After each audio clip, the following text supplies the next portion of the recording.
Այնժամ մինչ եվրոպացիները հավաքվել են Հայաստանում իրենց 8-րդ գագաթնաժողովին և Ռուսաստանի դեմ պատերազմելուն Ուկրաինային տասնյակ միլիարդների նոր աջակցություններ են խոստանում, ԱՄՆ հայտարարում է, որ դուրս է բերում հազարավոր զորքեր Գերմանիայից։ Գիտենք, որ Եվրոպայի տարբեր երկրներում կան տեղակայված ամերիկյան զորքեր որպես երաշխավոր անվտանգության աջակցություն, քանի որ եվրոպական երկրներից միայն Մեծ Բրիտանիան և Ֆրանսիան ատոմային զենք ունեն, ինչը ներկայիս մեր ժամանակներում համարվում է անվտանգության բացարձակ երաշխիք դրսի վտանգների դեմ։ Եվ սրանով սա Տրամպը իրականացնում է, քանի որ եվրոպական երկրները չեն համաձայնվել իրեն աջակցել Իրանի դեմ պատերազմում։ Եվ ԱՄՆ այսպես ասած պատժում է Եվրոպային, դուրս է բերում զորքերը, բայց սա ինչ է ցուցանում։ Սա ցուցանում է, որ բացի այն ծախսերը, որ եվրոպացիները ավելացրել էին, ի լրումն այդ ծախսերի հնայի 5% մինչև հասցնելու իրենց ռազմական ծախսերը, որոնք միլիարդավոր եվրոներ, դոլարներ են, դրանք ստիպված են լինելու ավելի շատ ներդնել ռազմական արդյունաբերության մեջ, ինչը նշանակում է նրանց տնտեսությունը հետզհետե ավելի անկում ապրելու, կյանքը թանկանալու է Եվրոպայում և վիճակը ավելի բարդանալու է։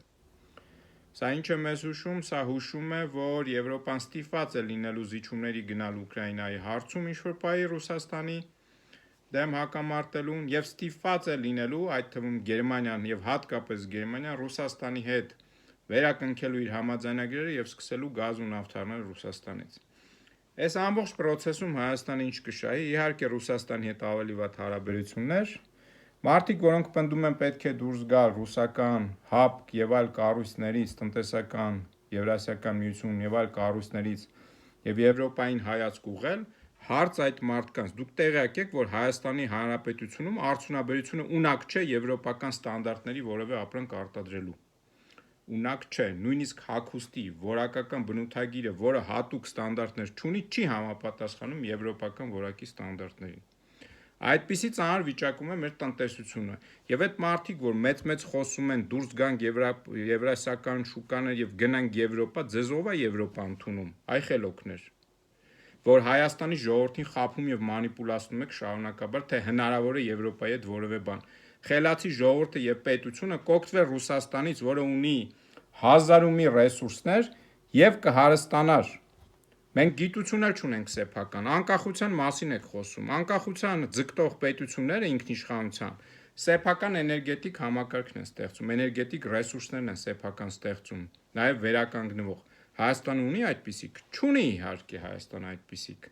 Հայաստանի շուտ 70% էներգակիրների, էներգիայի ստեղծվող Հայաստանում ներկրվում է Ռուսաստանից, նույնիսկ Իրանից ներկրվողը պատկանում է ռուսներին, ենթակառուցվածքը, հեսա կասեք նախկիններ ծախեցին և այլն, ներկաները 8 տարի կառավարում են, թող հետ բերեին։ Սա է մեր վիճակը և այս գագաթնաժողովները, որ ընդամենը հավաքներ են, ընդ որում Ռուսաստանին հոխորտանքների, Ռուսաստանի դեմ պատերազմի, Հայաստանին որևէ օգուտ չեն տալու, որևէ օգուտ, կրկնում եմ, այդ վիզաների ազատականացում և այլն, մեզ տնտեսական և անվտանգային առումով որևէ աջակցություն չեն տալու, քանի որ Եվրոպան ինքը արդեն ԱՄՆ-ի հետ հարաբերությունների խաթարման պայմաններում կանգնած է անվտանգային մարտահրավերների առաջ և ստիպված է, կրկնում եմ, միլիարդավոր եվրոներ և դոլարներ ծախսել իր անվտանգությունը ամրացնելու վրա։ Հետևաբար այս գագաթնաժողովի միակ օգուտը պատկանում է Փաշինյանին ընտրություններից առաջ քարտով, լոզունգներով օգտագործելու, թե ինքը այնքան ուժեղ ու ընդունված տղա է Եվրոպայում, իսկ քանի որ հայերի մի շատ հատված եվրոպական սիրուն տեսարաններով զմայլված, իրենց թվում է, թե այդ կյանքը այնպիսին է, որ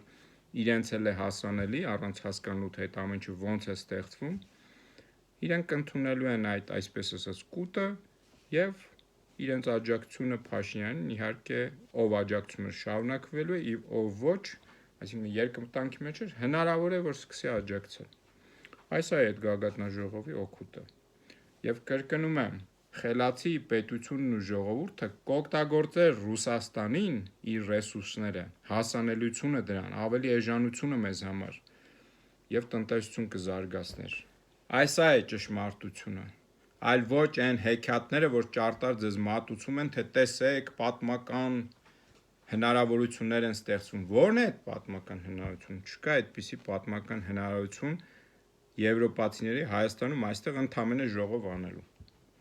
Ժամանակի ընթացքում կտեսնեք, շատերը չեք է լսելու սվիններով եք ընդունելու, հիմա ինչ որ ասվում է ձեզ, ինչ որ ասում եմ ձեզ, բայց ժամանակի ընթացքում երբ ձեր մաշկի վրա կզգաք, թե ինչպես է սնունդը թանկանում, որը մեծամասամբ իդեպելի Ռուսաստանից է գալիս, հացահատիկը հատկապես, երբ ձեր մաշկի վրա կզգաք, թե ինչպես է էներգետիկան թանկանում եւ դժվարանում եք վճարել կոմունալ վարձերը, այդ ժամանակ կհասկանաք, թե ինչ էր նշանակում այս շոուներն ու ժողովները եւ Փաշինյանի վերընտրվելը։ Լավ եղեք։